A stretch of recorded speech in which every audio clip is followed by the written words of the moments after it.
Blind item ni Reggie Bunoan.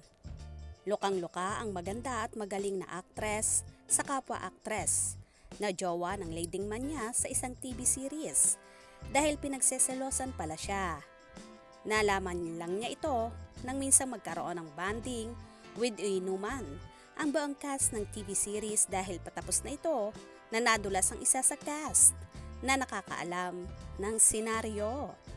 Sabi raw ng co-star ng actress, "Huy, alam mo ba, jealous sa'yo si actress na jowa ng leading man?" Parang nagulat din ang leading man at nagpaliwanag. Hindi ganon. Mahilig lang manukso yon. Marami naman, tsaka wala yon. Natatawa lang daw ang maganda at magaling na actress at sabay sabing, "Let's drink to that. Ha ha ha ha. Guys, work lang tayong lahat. Pamilya tayo at walang talo-talo." Tsaka nagtawanan ang lahat. Pero syempre, tumanim ito sa maganda at magaling na actress dahil unang-una, wala siyang record na nangaliwa o pumasok sa relasyong may sabit ang guy. At higit sa lahat, masaya siya sa kasalukuyan. Ang ikinatataka lang din ng ibang nakarinig ay maganda ang actress na jowa ng leading man. Bakit na-insecure siya? Ibig bang sabihin ay may record na itong nangaliwa? Nagbalik tanaw kami at in fairness sa leading man, ng maganda at magaling na actress ay wala rin kaming maalaalang nangaliwa ito o dumaan sa pagbibilang ng jowa dahil may tapawjo ito sa mata tulad ng inilalagay sa kabayo para limitado lang ang nakikita.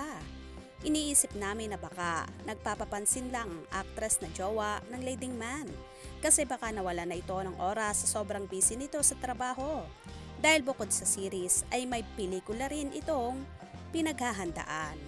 O baka kasi si actress na jowa ng leading man ay hindi busy kaya kung ano-ano ang naiisip. Going back sa maganda at magaling na actress, ay nauna na pala itong nagbabu sa kwento ng TV series. Well, kung ang tinutukoy nga sa blind item na ito ay sina Janine at Sanjo, walang dapat ipagselos ang nobya ni Sanjo na si Rhea Atayde. Dahil mahal na mahal siya ni Sanjo at si Janine naman ay mahal na mahal din ang nobyong si Paolo Avellino.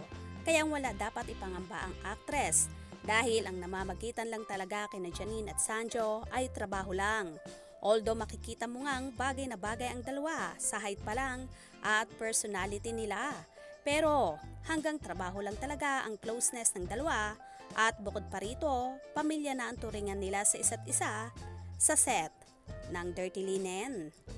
Matinong babae rin si Janine at kailanman ay hindi siya papatol sa lalaki lalo pat alam ng lahat na may nobya si Sanjo. Anyway, wala talagang magagawa kung ma-insecure ang mga jowa ng mga nagiging leading man ni Janine. Dahil napakaganda naman talaga ng actress at super bait pa.